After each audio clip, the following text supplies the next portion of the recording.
संबित पात्रा, खुश तो बहुत होंगे आज आप। अदालत ने वो कह दिया जो आप चाहते थे। नहीं, हम तो 2014 से ही खुश हैं। और आपने आज अपने कार्यक्रम का शीर्षक भी रखा हुआ है, चंदा ये बिंदास है।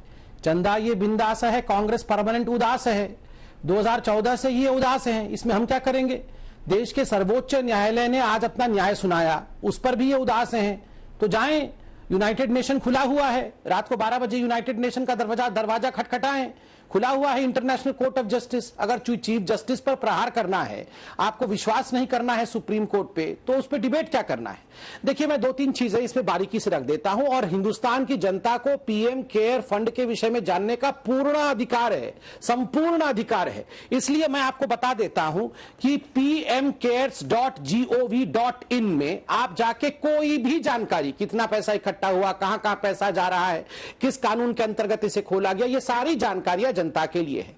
2 चीजें हैं। जिस दिन से पीएम केयर शुरू किया गया, उस दिन से कांग्रेस पार्टी कह रही है कि आखिर पीएम केयर्स की आवश्यकता क्यों थी। Prime minister national relief fund में ही काम हो जाता, ये तो पहले से ही चल रहा है।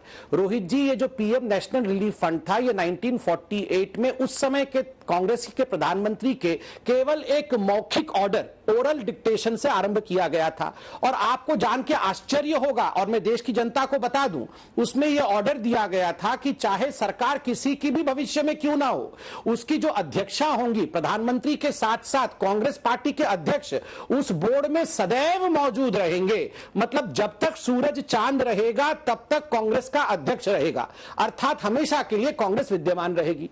इस बार जो पीएम केयर्स बना है, क्योंकि पीएम एनआरएफ में कोविड जैसे सिचुएशन के लिए पैसे खर्च करने की अनुमति नहीं थी, पीएम केयर्स बनाया गया। और उसमें पदेन प्रधानमंत्री, पदेन रक्षा मंत्री, पदेन होम मिनिस्ट्री और फाइनेंस मिनिस्ट्री रहेंगे। मतलब सरकार बदल जाएगी तो जो प्रधानमंत्री रहेगा वो आएगा, जो होम मिनिस्टर रहेगा वो आएगा। किसी का परिवार का धंधा नहीं है। ये जो परिवार के चंदे का धंधा चल रहा था वो बंद हुआ है, सुप्रीम कोर्ट ने मोहर लगाया है, परिवार दुखी है। हम क्या कर सकते हैं इसमें।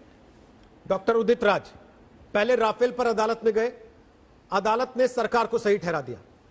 अब चंदे को लेकर अदालत में गए, अदालत ने फिर से सरकार को सही ठहरा दिया। अब क्या कीजिएगा।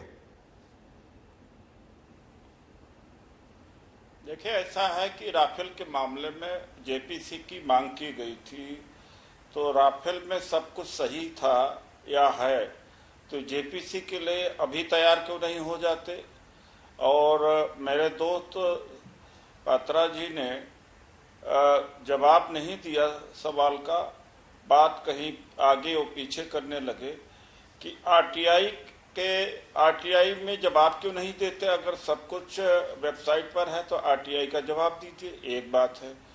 दूसरी बात यह है कि आप प्राइम मिनिस्टर और डिफेंस मिनिस्टर, होम मिनिस्टर एक चेयर करेंगे, 2 ट्रस्टी है, ये सब बीजेपी के हैं। तीसरी बात है, कोई गवर्नमेंट का ऑडिट इसमें नहीं लागू होगा। चौथी बात है कि जब एनडीआरएफ फंड है, और इस फंड का आप नाम जानते हैं, prime minister citizen assistant and relief in emergency situation, तो कोविड से ज्यादा इमरजेंसी क्या हो सकती है। करोड़ों मजदूर किस तरह से भूखे मरे हैं, उन सब से इन्होंने किराया तक नहीं दिया।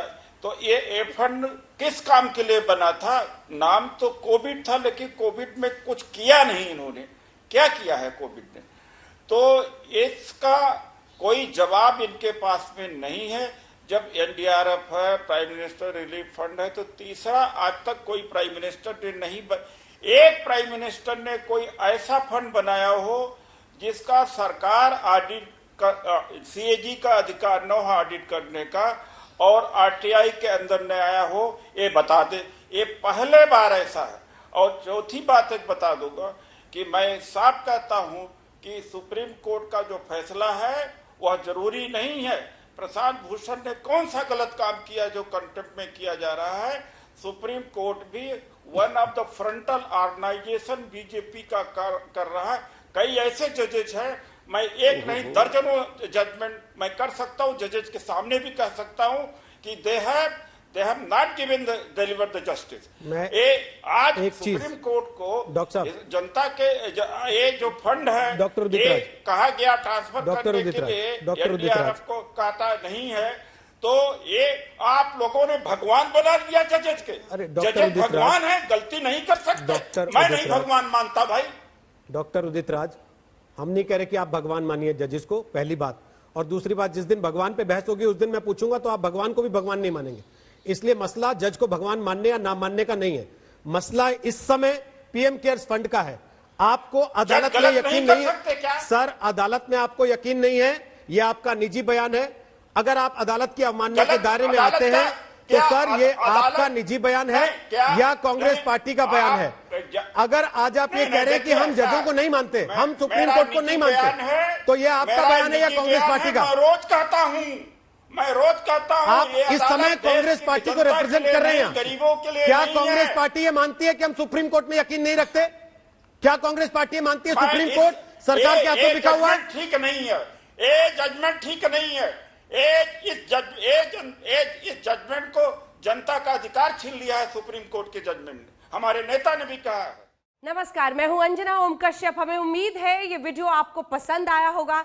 लेटेस्ट खबरों के लिए यूं ही देखते रहिए आज तक, और इस वीडियो के पसंद आने पर लाइक, शेयर एंड सब्सक्राइब करना ना भूलें।